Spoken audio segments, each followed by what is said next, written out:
So let's set the scene for No Exit. Jean-Paul Sartre writes this play and presents a group of three people who have been put into hell, right? They all arrive at different points throughout the play. Garcin is the first to arrive. I believe it's Estelle. Ines, I cannot. There we go. Ines is the second to arrive. And Estelle is the third to arrive.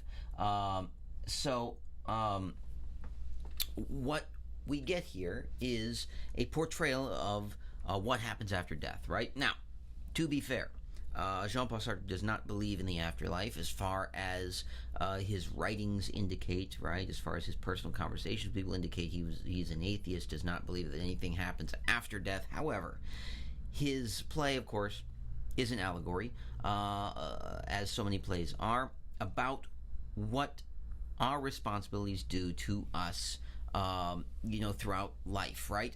And it's sort of an imagination of, and in a way, a condemnation of the selfish behaviors that we exhibit throughout our lives and the responsibility that we either accept or refuse to accept, right?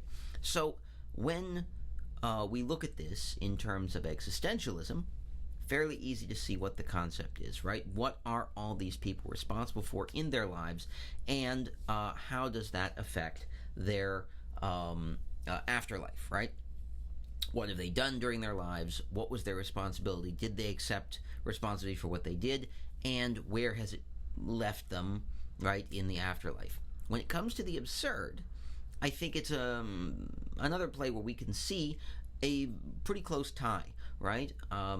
The idea that for all of these characters, right, what they expect and what they receive is very different, right? One is not comparable to the other. And so we have immediately, right, when Garcin enters the room at the very beginning, he is looking, right, for the hell that has been described to him throughout his life, right? That historically has been the hell that he would have expected to be in, and does not find that particular hell. He finds something that's very different.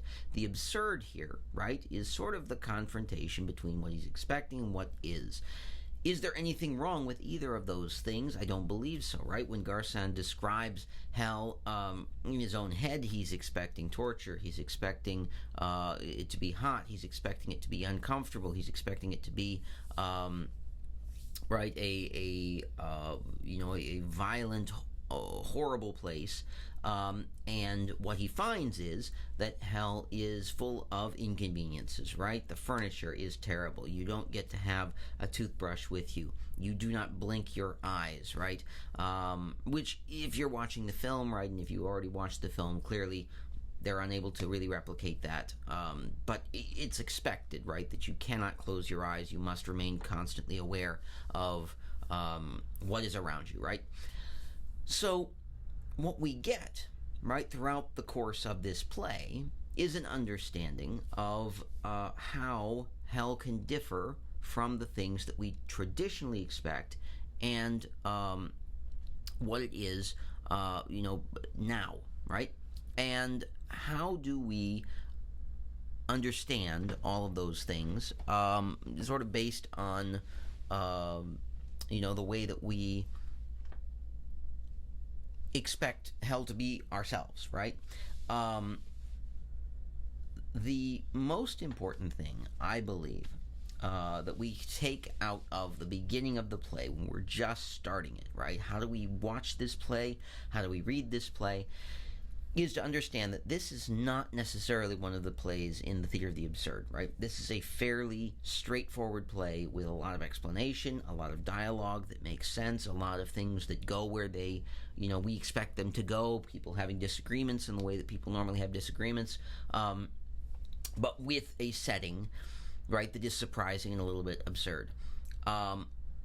So what we are going to be looking for is an entryway into how do we explore each of these characters, who they are, what they've done, and what is hell for them. Why is this location a hell for them? At the end of the play, right, we will talk about this concept of hell as other people, but let's enter in by identifying characters, identifying what they've done in life, and then identifying exactly how it is that they relate to others so that they become, right, hell for somebody else in the room.